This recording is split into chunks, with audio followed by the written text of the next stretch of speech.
ಜಾನ್ವರಿಯಿಂದ ಮೇವರೆಗೂ ಎಷ್ಟು cinema release ಆಗಿದೆ? More than 100 cinemas release ಆಗಿದೆ, ಕರೆಕ್ಟ್ ಅಲ್ಲ? ಇಲ್ಲಿ ಏನು ಕಡಿಮೆ ಆಗ್ತಿದೆ ಅಂದರೆ ಸಕ್ಸಸ್ಫುಲ್ ಸಿನಿಮಾಸ್ ಬರ್ತಾ ಇಲ್ಲ. ಅದು ಬಿಟ್ಟರೆ ಸಿನಿಮಾಗೇನು ಕಡಿಮೆ ಆಗಿಲ್ಲ. ವಾರ 5 ಸಿನಿಮಾ 6 ಸಿನಿಮಾ ರಿಲೀಸ್ ಆಗ್ತಾ ಇದೆ.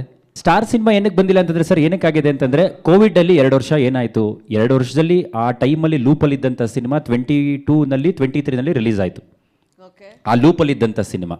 ಸೊ ನಿಮಗೆ last year of the first half ನೋಡಿದ್ರು ಏನು 6 ಮಂತ್ಸ್ ಏನು ಸಿನಿಮಾ. ಮೇಡಮ್ ಒಂದು ನಿಮಿಷ, ನಾನು ಅದನ್ನೇ ಹೇಳ್ತಾ ಇದ್ದೀನಿ.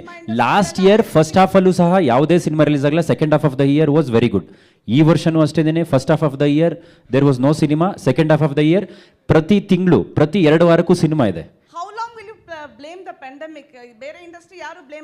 ಮೇಡಮ್ ತೆಲುಗು ಸಿನಿಮಾದಲ್ಲಿ, ತೆಲುಗು ಇಂಡಸ್ಟ್ರಿಯಲ್ಲಿ ಥಿಯೇಟರ್ ಮುಚ್ಚಿಲ್ವಾ, ತಮಿಳಲ್ಲಿ ಥಿಯೇಟರ್ ಮುಚ್ಚಿಲ್ವಾ, ಹಿಂದಿನಲ್ಲಿ ಥಿಯೇಟರ್ ಮುಚ್ಚಿಲ್ವಾ? ಎಲ್ಲ ಇಂಡಸ್ಟ್ರಿಯಲ್ಲೂ ಇರ್ತಕ್ಕಂಥದ್ದೇ. ಇದು ಒಂದು ಆ ಸೈಕಲ್ ಮತ್ತೆ ಸ್ಟಾರ್ಟ್ ಆಗಬೇಕು ಅಂದರೆ ಒಂದು ಟೈಮ್ ತಗೊಳ್ಳುತ್ತೆ. ಆ ಟೈಮ್ ತಗೊಂಡಿದೆ. Most probably from this year it will be better.